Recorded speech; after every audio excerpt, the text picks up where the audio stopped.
Every day, people walk into this sacred basilica and experience miracles. There are many more. Due to time constraint, I read only 3.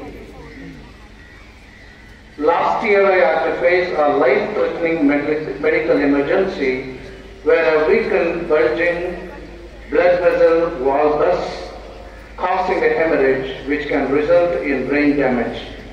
So I had to undergo brain surgery, for which the doctor said I may not return back to normal life.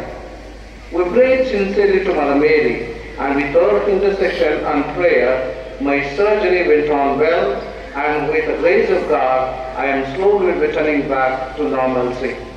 I sincerely thank Mother Mary for her powerful intercession and God the Almighty for curing me.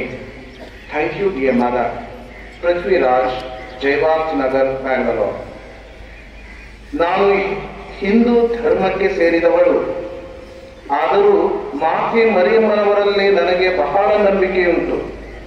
ನನಗೆ 8 ವರ್ಷಗಳಿಂದ ಸಂತಾನ ಭಾಗ್ಯವಿರಲಿಲ್ಲ. ಮಾತೆಯ ದುಚಾರಣದ ದಿನಗಳಲ್ಲಿ ನಾವು ಪ್ರತಿದಿನವೂ ಮಾತೆಯ ಸನ್ನಿಧಿಗೆ ಬಂದು ಕಣ್ಣೀರು ಸುರಿದು ಬೇಡಿಕೊಂಡೆವು. ಮಾತೆಯು ನಮ್ಮ ಮೊರೆಯನ್ನು ಆಲಿಸಿ ನಮಗೆ ನೆರವಾದರು. ಮಾತೆಯ ಕರುಣೆಯಿಂದ ಜೂನ್ ತಿಂಗಳಲ್ಲಿ ನನಗೊಂದು ಹೆಣ್ಣು ಮಗು ಹುಟ್ಟಿತು. ಮಾತೆಯ ಈ ಅನುಗ್ರಹಕ್ಕೆ ವಂದನೆಗಳನ್ನು ಸಲ್ಲಿಸುತ್ತೇವೆ. ಮಾತೆಯ ನಾಮಕ್ಕೆ ಜಯವಾಗಲಿ. ಇಂತಿ ವಿನ್ಸೆಂಟ್ ರಾಜೇಶ್ ಹಾಗೂ ಕುಟುಂಬದವರು, ವಿಜಯನಗರ, ಬೆಂಗಳೂರು.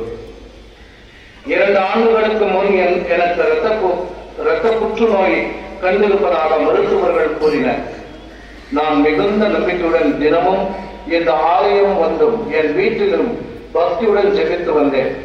ஆரம்ப நிலையிலிருந்தே என் நோய் படிப்படியாக நீங்கி இப்போது நான் நலமுடன் வாழ்கிறேன்.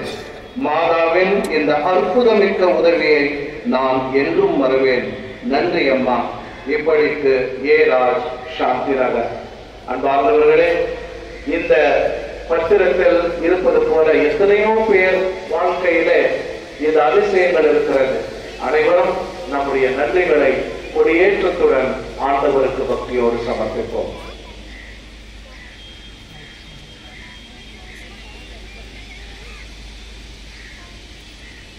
இப்போது மேதகு கார்டினல் அவர்கள் அன்னையின் திருப்பணியை ஆசீர்வதிப்பார்.